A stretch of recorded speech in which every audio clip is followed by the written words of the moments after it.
I remember when the fellow who did the City Pages story on me in '99 told me that my poems reminded him of this fellow who's one of the great grandson of Herman Melville, Paul something or other.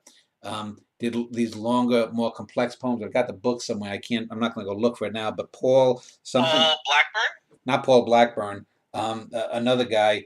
But and I had never read him, and I read this guy's stuff, and just as the guy who had done the story on me said, I was significantly better. I was like, oh yeah, but I remember he told me how like numbers of people had emailed him saying, how dare you compare this Schneider to this guy? And he said, have you ever read Schneider stuff? No, but how dare you compare him to this guy? Well, if you actually read it, you can see I'm significantly beyond him.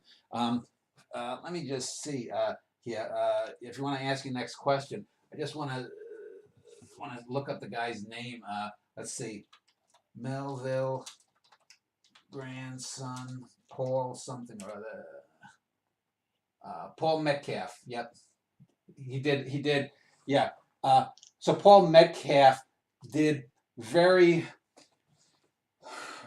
His prose had poetic moments. Sometimes it was very turgid. He tried to mix in a lot of things, but he didn't have a way with words the way that I do. Genoa, I guess, is his best known book. Let me see.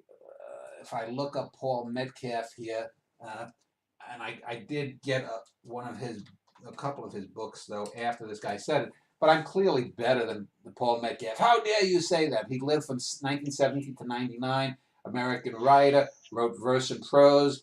His work defies classification. And you see all this here. And here's one of the things. Like I'm looking on his Wikipedia page, and you know I told him, about a decade or so ago, some of my fans had started a Wikipedia page, and it's been constantly under attack. Well, not constantly, but here and there over the years, under attack by these people who just hate me for some bizarre reasons. But I look at like this Metcalf's page, and Paul Metcalf is not even in a league with me as a writer, but he's been published by some of these minor presses like Coffee House Press in Minnesota, which is a minor press and whatnot. But that gives someone stature, and it's one of those things like if he didn't have the hook of being a relative of Melville, if he would probably. I'm not that he's highly considered now, but his reputation is probably 2 or 3 times greater than it would have been. He'd probably be thought of as a third or fourth rate beatnik writer if he hadn't been related to Melville.